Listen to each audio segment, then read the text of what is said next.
Hey, Shalom, Makim Shalom. First and foremost, as always, I would like to give all praise, all honor, and all glory to Yahweh, Bahashem, Yahweh Shai, Bahashem, Rachakwadash. I would like to give double honors to the apostles, the bishops, and the elders of Great Millstone that taught us his truth and that's for teaching the truth.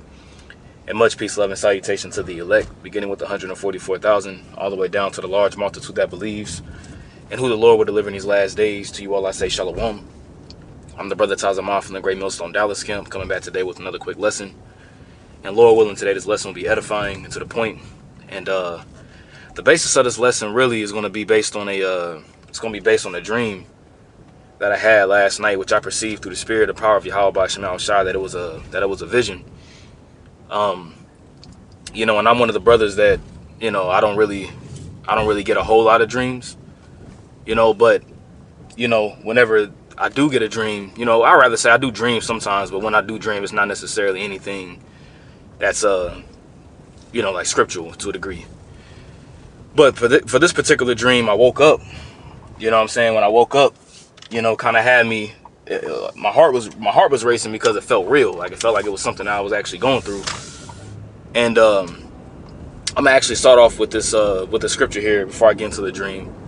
This is the book of Jeremiah, chapter 30, verse 7. It says, "Alas, for that day is great, so that none is like it. It is even the time of Jacob's trouble, but he shall be saved out of it." And, as Apostle Elder Tahar has deemed 2024, which 2024 has been a hell of a year so far. This year is deemed the hopeful year of Jacob's trouble. And as you see the time progressing, as we see the prophecies coming to pass, one of the major prophecies that we're looking forward to come to pass very, very soon is the mandatory implementation of the MOTB, which is the micro C-HIP written about in Revelation 13 and 16. All right, which no man's going to be able to buy or sell save he that hath the charagma or the mark. There's been a lot of events that's been taking place lately, showing forth that Jacob is going to be blamed. And when I say Jacob, I mean you so-called Negroes, Latinos, and Native Americans.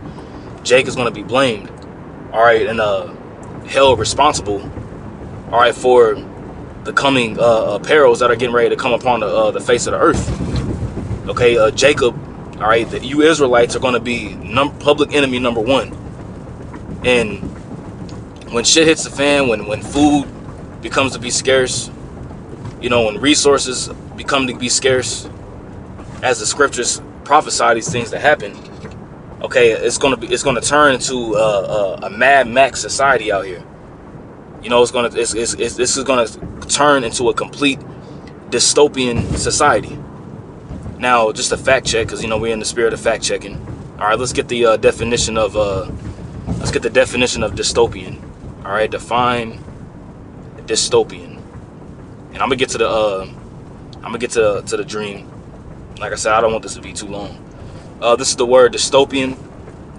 And the word dystopian here, it says relating to or denoting an imagined state or society where there is great suffering or injustice. Let's read that again. It says relating to or denoting an imagined state or society where there is great suffering or injustice. All right, and great suffering, all right, is getting ready to happen upon the face of the earth, mainly here in America.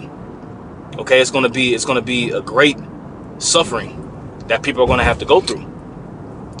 All right, and this is what the scriptures talk about when the scriptures say that when the scriptures talk about how it's going to be signs in the heavens, and then upon the earth distress of nations with great perplexity.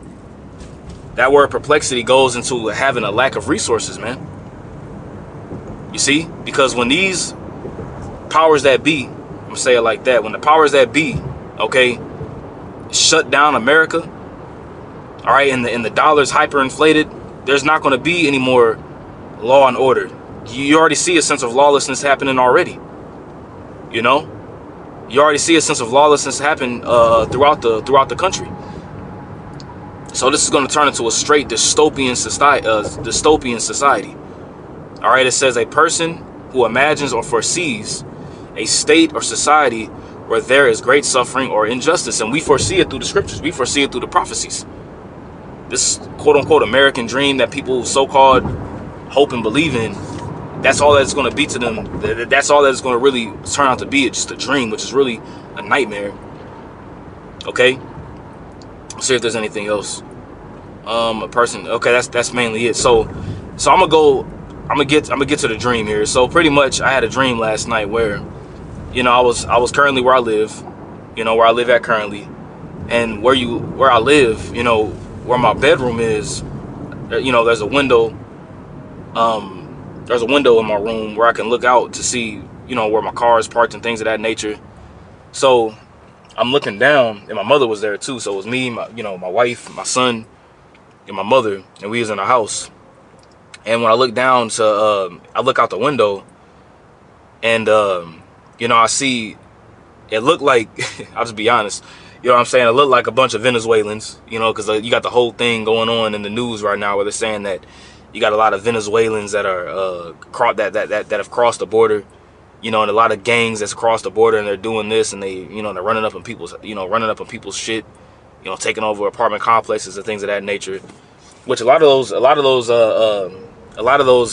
Jake that are coming through from the southern border, all right, a lot of those members, not a lot, but you know, I'd rather say some of those members that are coming over are members of the elect.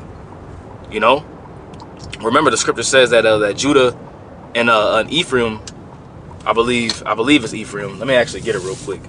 They were oppressed together. Get that real quick. Jeremiah 50:33.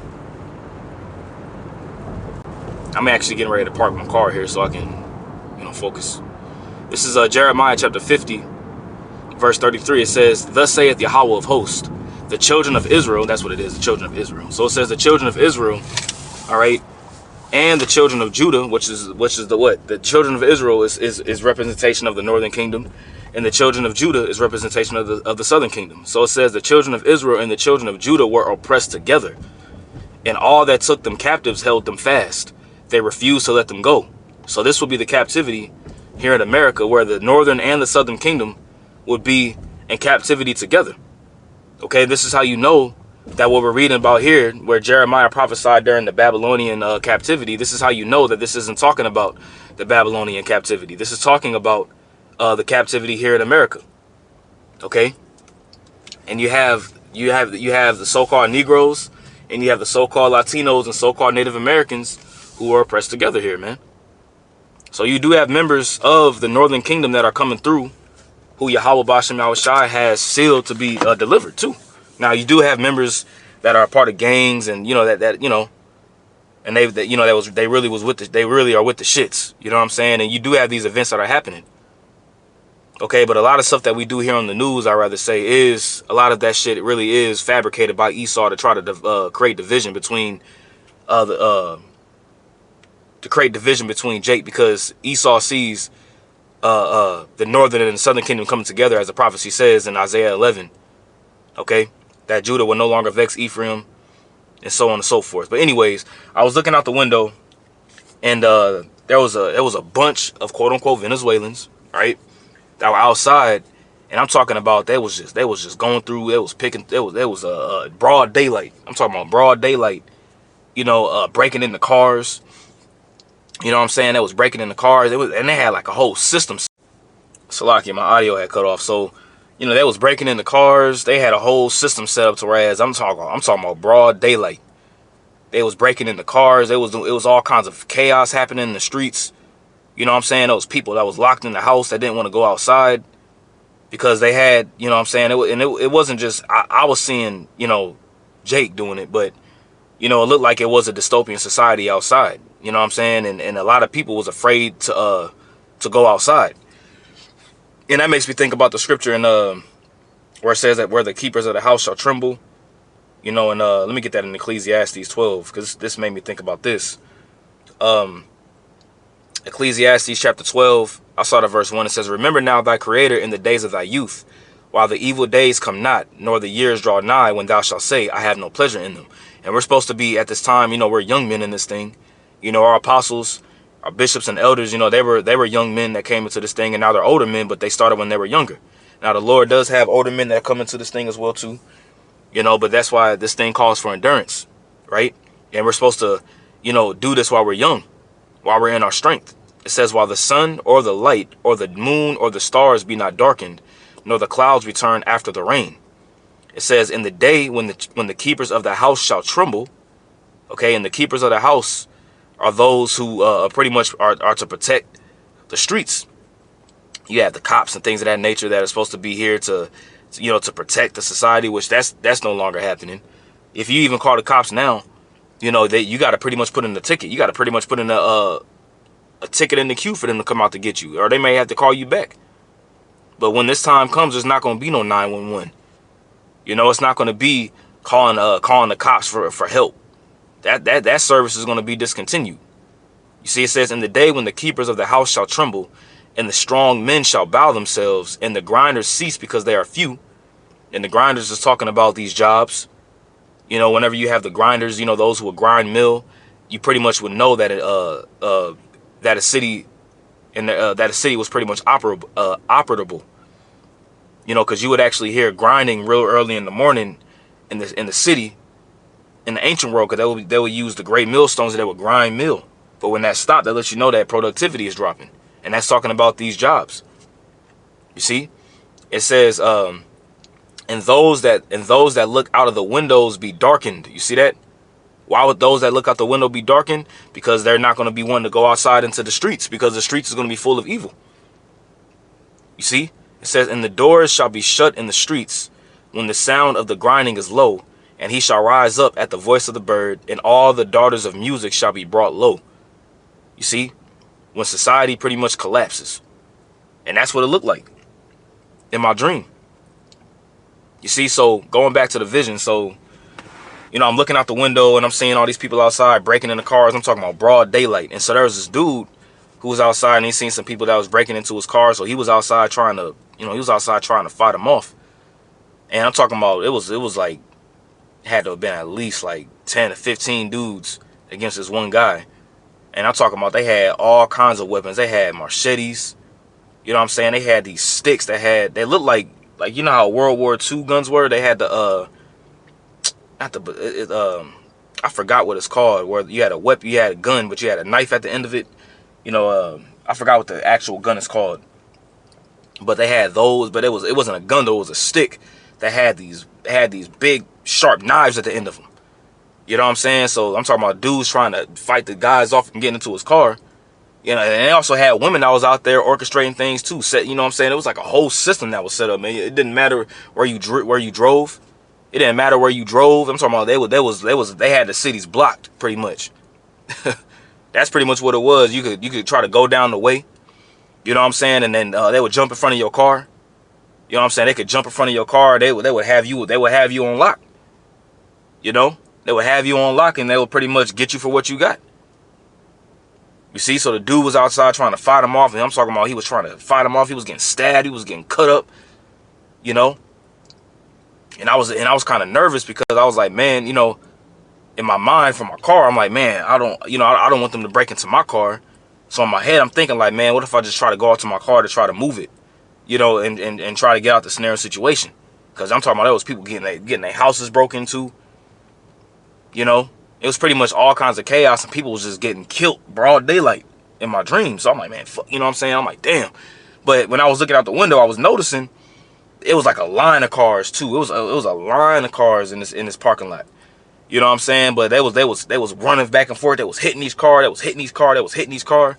You know what I'm saying? But when they pulled up to my car, they looked at it and they just kept they kept passing my car multiple times.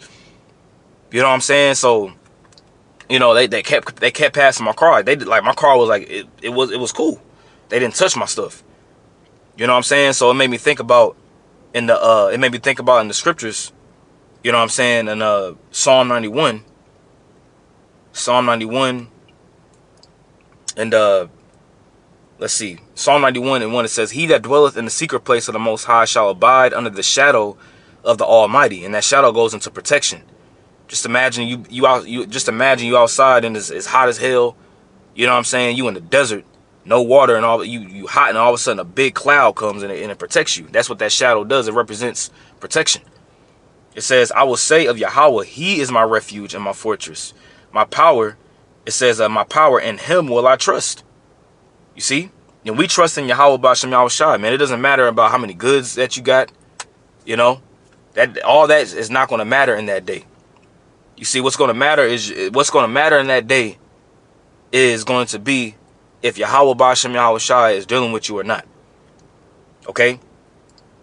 It says, surely he shall deliver thee from the snare of the fowler, which a snare is a trap, and from the noisome pestilence.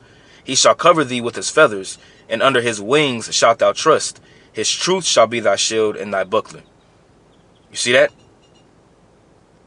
So that's ultimately what it's going to be in that day. You see, it's going to be who Yahweh B'Shem Yahushua is protecting, who he's dealing with. And like I said, I know it was just a car. You know what I'm saying? But all of my belongings in the dream, 'cause I'm talking about everybody else's shit was getting sacked. People was getting killed. You know, people's shit was getting broken into. People was afraid to go outside. You know, but when I was looking out the window and eventually I ended up going outside and looking, I wasn't even being touched. I didn't get touched. You know, now, and I pray to Yahweh B'Shem Yahushua that, you know, I pray to Yahweh B'Shem Yahushua that I'm one of the elect at the end of the day when it's all said and done. You know, but that's what I got from it, because when all pandemonium, when all hell was breaking loose during that time, you know, the Lord had it to whereas all my stuff was covered. My family was safe. You know, my mother was there. She was good. Nobody broke into our house. My car was good. You know what I'm saying? But everybody else's shit was getting broke into and getting wrecked, and people was getting killed. Psalm 33 verse 18 says, behold, the eye of Yahweh is upon them that fear him, upon them that hope in his mercy, to deliver their soul from death and to keep them alive in famine. You see that? That's who the eye of Yahweh B'Shem Yahushua is on. Those that fear him and hope upon his mercy. Ultimately, those that fear him and hope on his mercy are going to be the elect at the end of the day when it's all said and done. You see, it says to deliver their soul from death and to keep them alive in famine. You see that? Because that's how you're going to be delivered. Ultimately, you're going to be delivered if Yahweh B'Shem Yahushua ordains you to be delivered. If you're not of the elect, Yahweh B'Shem, there's no way that you can escape. It don't matter if you hop on a plane and fly out the country. At the end of the day, it don't matter. You see? If the Lord has you slated to be destroyed, he's going to have you be destroyed. You know? But that was mainly the dream. Like I said, I didn't want it to be too long. But I pray that it was edifying and, you know, that it brings forth comfort to you Akim and you Akwat that believe in sincerity and in truth. You know? So, once again, Lord willing, I pray this is edifying. I want to give all praise, honor, and glory to Yahweh, B'Hashem Yahushai, B'Hashem HaKodash. All right, double honors to the apostles, bishops, and elders, a great millstone that taught us his truth and that's what teaching his truth, and much peace, love, and salutation to the elect. Until next time, Lord willing, I say shalom.